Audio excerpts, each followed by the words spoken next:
حضرات، ابھی خطبہ مسنونہ کے بعد میں نے سورۃ المعارج کی 2 آیتیں آپ کے روبرو تلاوت کی ہیں۔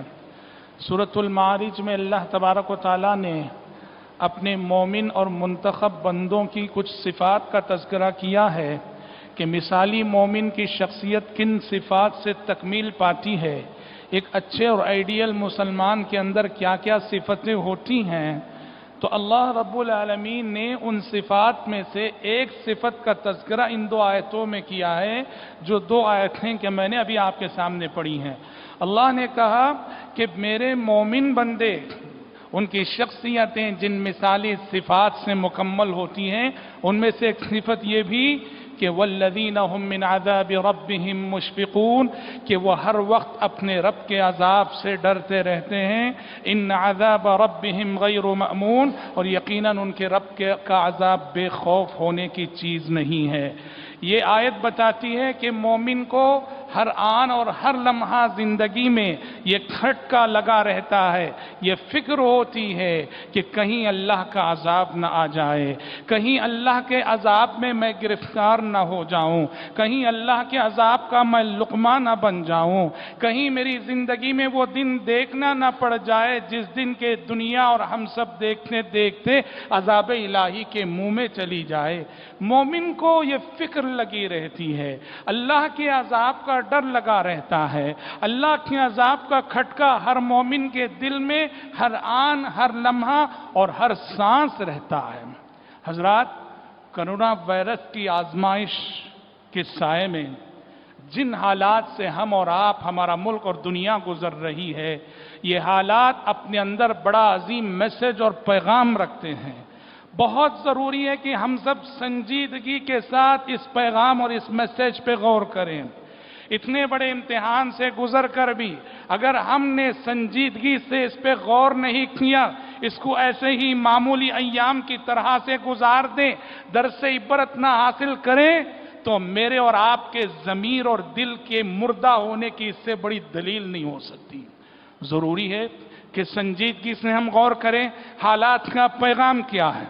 سچی بات اگر کہیں، حالات انسانوں سے اللہ کی ناراضگی کا پتہ دیتے ہیں، حالات اللہ رب العالمین کے غیظ و غضب کا صاف طور پہ اشارہ دے رہے ہیں۔ ہم نے اپنی نافرمانیوں سے اپنے رب کو ناراض کیا ہے، ہم نے اپنی شرک سے، اپنی غفلت سے، عبادتوں میں اپنی سستی سے، حرام کاریوں کے ذریعے ہم نے اللہ کے غیظ و غضب کو دعوت دی ہے۔ حالات یہ پیغام ہم سب کو دیتے ہیں۔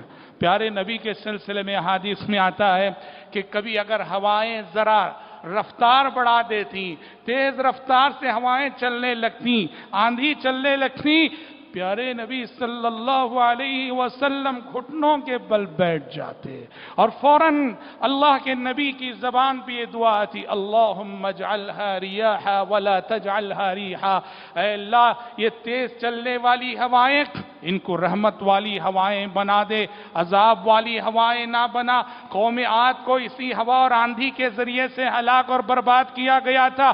ہوا تیز چلتی تو پیارے نبی پریشان ہو جاتے، تیز چلنے والی ہوا کو پیارے نبی عذاب کی نظر سے دیکھا کرتے تھے، بے چین ہو جاتے تھے، پریشان ہو جاتے تھے۔ اور آج کیا سے کیا ہو گیا، دنیا زیر و زبر ہو گئی کرونا وائرس کی آزمائش کے بعد۔ دنیا کا نظام درہم برہم ہو کر رہ گیا۔ زندگی کا کوئی شعبہ ایسا نہیں جو کرونا وائرس کی آزمائش سے متاثر نہ ہو۔ نعمتیں ہم سے چھن گئیں، امن و عافیت کی دولت ہم سے چھینی، صحت و تندرستی کی دولت ہم سے چھینی، سکون و اطمینان کی دولت ہم سے چھن گئی، مسجدوں کے دروازے ہمارے لیے بند ہو گئے، رمضان لاک ڈاؤن کی نظر ہو گیا، اور پہلی مرتبہ امسال عالم اسلام حج بیت اللہ کی سعادت سے محروم ہونے جا رہا ہے۔ کیا یہ سب اللہ تبارک و تعالیٰ کا عذاب نہیں؟ یہ ہماری محرومی، عبادتوں سے محرومی، اجر و ثواب سے محرومی، دیار حرمین سے محرومی، اللہ کے گھروں سے محرومی، کیا یہ اللہ رب العالمین کے عذاب کا پتہ نہیں دیتی؟ اور اتنا ہی نہیں، حالات کا اگر آپ بغور جائزہ لیں گے، عذاب در عذاب، عذاب بر عذاب، معیشت کی کیا صورتحال ہے، ملکی سطح پر بھی عالمی سطح پر بھی معیشت کی ایسی کمر ٹوٹی ہے، اب حکومتیں جانوں کی فکر چھوڑ کر معیشت کی فکر کرنے لگی ہیں۔ معیشت کا وہ برا حال ہوا ہے، ٹڈیوں کا حملہ ہوا، ٹڈیاں افریقہ کے کئی ممالک کا سفر کرتی ہوئی ہندوستان پہنچی، راجستھان وغیرہ کے علاقوں میں انہوں نے کھیتیوں کو تباہ و تاراج کر ڈالا۔ طوفان آئے، ویسٹ بنگال میں امفان طوفان آیا اور مہاراشٹر میں نسرگا طوفان آیا۔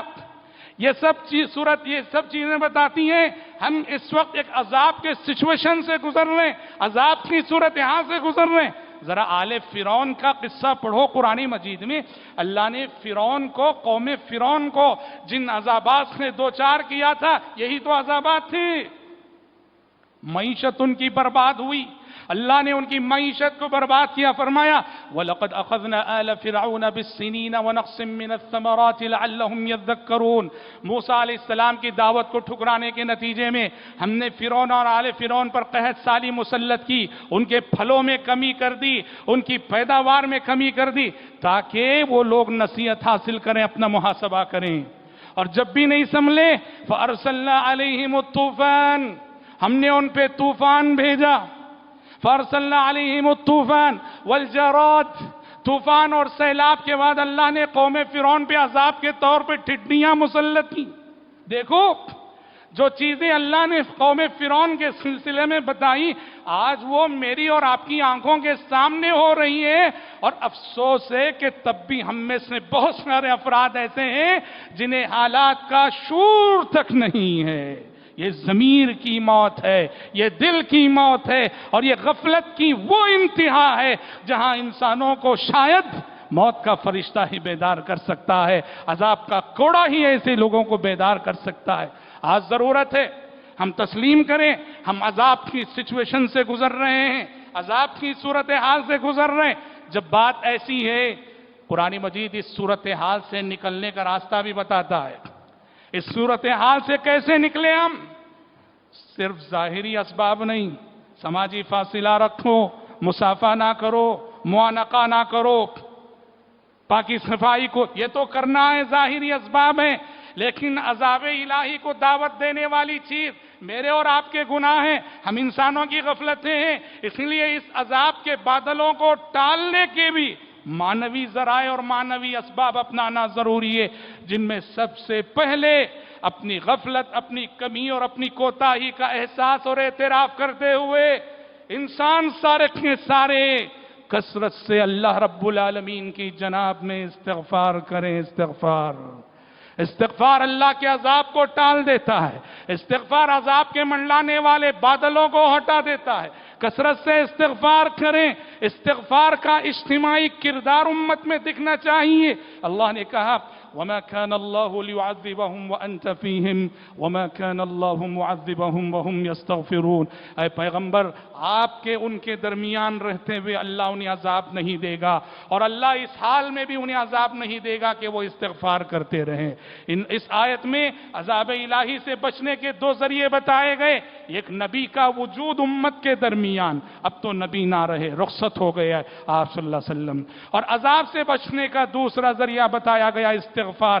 کہا جب تک لوگ استغفار کرتے رہیں گے ہم انہیں عذاب نہیں دیں گے۔ پتہ چلا کہ استغفار کا اجتماعی کردار اس وقت امت سے مطلوب ہے، افراد ہوں گے استغفار کرنے والے، لیکن یہ پورا کردار پوری امت سے مطلوب ہے۔ امت استغفار کے اجتماعی کردار کا ثبوت پیش کرے، ہر کوئی اپنی اپنی جگہ اپنی گناہوں، اپنی غفلتوں، اپنی خطاؤں کا احساس کر کے استغفار کرے۔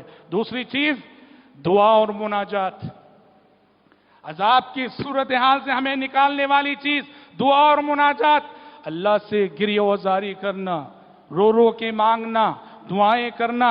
دیکھو آل فرعون پہ جب عذابات مسلط ہوئے نا، فرعون اپنے تکبر و غرور کے باوجود موسیٰ علیہ السلام سے درخواست کرنے پر مجبور ہوا۔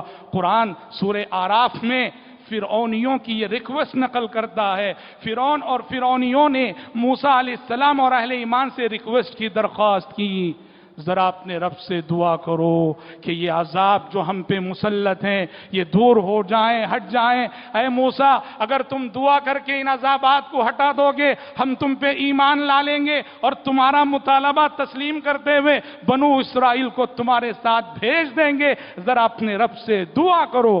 ان کا غرور کچلا گیا، ان کا تکبر کچلا گیا، موسیٰ علیہ السلام سے رحم و کرم کی بھیک مانگنے پہ مجبور ہوئے۔ انہیں بھی کافر رہتے ہوئے یہ نظر آیا عذاب کی صورتحال سے موسیٰ علیہ السلام کی دعائیں ہی ہمیں نکال سکتی ہیں۔ اللہ نے کہا وَلَمَّا وَقَعَ عَلَيْهِمُ الرِّجْزُ قَالُوا يَا مُوسَى ادْعُ لَنَا رَبَّكَ بِمَا عَهِدَ عِندَكَ لَئِن كَشَفْتَ عَنَّا الرِّجْزَ لَنُؤْمِنَنَّ لَكَ وَلَنُرْسِلَنَّ مَعَكَ بَنِي إِسْرَائِيل۔ پتہ چلا کثرت سے گریہ وزاری، دعا اور مناجات اللہ سے کرنا چاہیے۔ تیسری چیز، ہم جہاں رہتے ہیں منکرات کو برداشت نہ کریں، غلط چیزوں کو برداشت نہ کریں، غلط کاموں کو برداشت نہ کریں، غلط کام کرنے والوں کو اچھے انداز میں سمجھائیں، نصیحت کرتے رہیں، گناہوں سے کمپرومائز نہ کریں، غلطیوں سے کمپرومائز نہ کریں، معصیتوں سے کمپرومائز نہ کریں، اس لیے کہ اللہ فرماتا ہے کہ جس بستی میں، جس محلے میں، جس علاقے میں اصلاح کی تڑپ رکھنے والے اور دعوت و تبلیغ کی فکر رکھنے والے میرے بندے رہیں گے میں اس علاقے کو عذاب نہیں دوں گا۔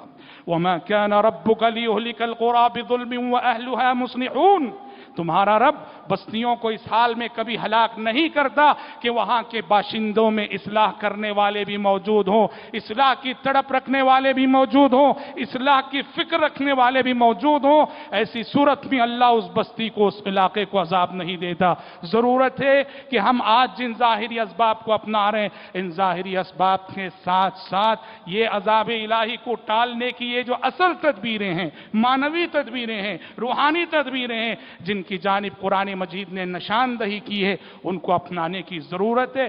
دعا ہے رب العالمین سے کہ رب العالمین مجھ کہنے والے کو اور آپ سبھی سننے والوں کو صدق دل سے، عاجزی کے ساتھ، انکساری کے ساتھ اس کی جناب میں گریہ وزاری کرنے کی توفیق عطا فرمائے۔ اللہ ہم سب کو اپنے گناہوں سے استغفار کرنے کی توفیق عطا فرمائے۔ اللہ ہمارے ملک سے، عالم اسلام سے، ساری دنیا سے اللہ اس وبا کا اپنی قدرت سے خاتمہ فرمائے۔ آمین۔ بارك الله لنا ولكم في القرآن العظيم ونفعنا وإياكم بما فيه من الآيات والذكر الحكيم إنه تعالى جواد كريم ملك بر رؤوف رحيم وربنا